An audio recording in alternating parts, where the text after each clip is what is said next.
The fated rematch between Asta and Lucius is just around the corner, but before Asta can have his revenge, he has to take down or tame one giant angry lizard. Or is it actually five angry lizards? That's actually a great question for you guys in the comment section down below.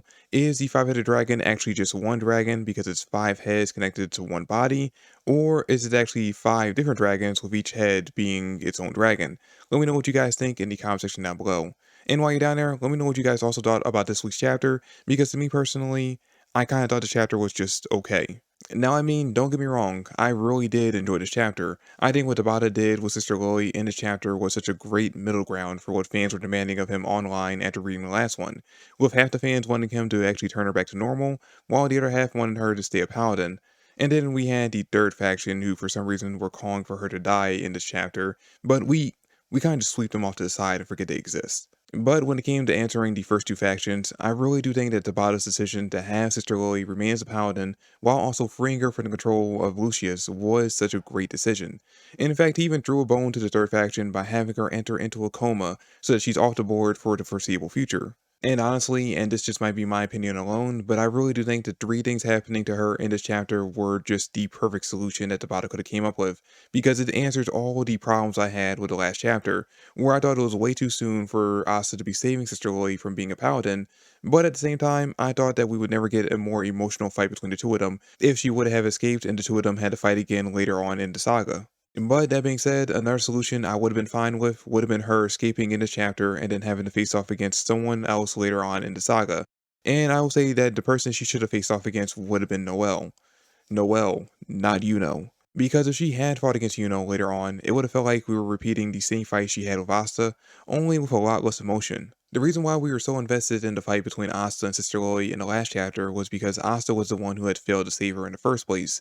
And then ever since he woke up in the land of the sun, we spent every chapter watching him drown himself in self-doubt and guilt over the fact that he couldn't save her. But finally seeing him be so determined and confident in his ability to save her in the last chapter drew us into that fight. But if we were to watch Yuno fight against Sister Lily and he be the one to save her, the emotion wouldn't be there because he wasn't the one who failed to save her in the first place. Sure, he's angry right now about what happened to her and what happened to Asta, or what he thinks happened to Asta, but we haven't spent 8 plus chapters watching him feel guilty about failing to save her. Because he didn't fail to save her, he wasn't even there. So even though Yuno has just as much a connection to Sister Chloe as Asta does, having him be the one to save her at the end of the day just really wouldn't have felt that rewarding. But having Noelle be the one to fight against Sister Chloe would have been just as rewarding as seeing Asta do it in the last chapter. Because even though we haven't seen Noelle for a very long time now, we know that she's actually in the exact same state that Asta was until these last two chapters. Because just like Asta, she failed to save one of the most important people in her life. And following in his footsteps, she's most likely in the Clover Kingdom right now, desperately searching for a way to get stronger.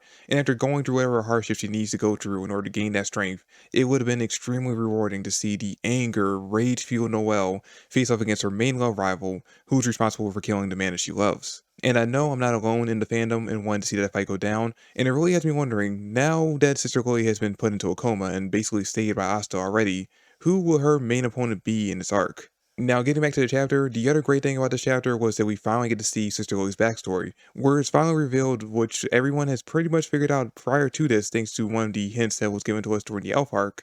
But we do get confirmation in this chapter that Sister Lily was actually born a noble. But because she despised the way that nobles and royals discriminated against commoners, she decided to abandon her nobility and join the church, hoping to help end classism. But when she found out that even inside the church it still existed, so she decided to run away from that place as well, heading towards the Forsaken Realm, hoping that even if it's just a little, there she could help end discrimination against commoners. And yeah, it's great, we finally got the backstory for a character that was introduced in chapter 1 only 349 chapters later. Okay, no, I'm joking, but seriously, it was great seeing her backstory in this chapter and confirming what fans have pretty much speculated on for about 120 plus chapters now at this point. I'm just kind of throwing out a number there. I know it's been over 100 chapters, but I haven't gone back and seen exactly what chapter that elf or that reincarnated elf mentioned her possibly being a noble, so I didn't do the exact math, but you get it. You get what I'm saying. But it is actually kind of bittersweet bittersweet getting her backstory this late into the game, because now that she's going into a coma, it's more than likely that we won't see her again until the very end of the saga,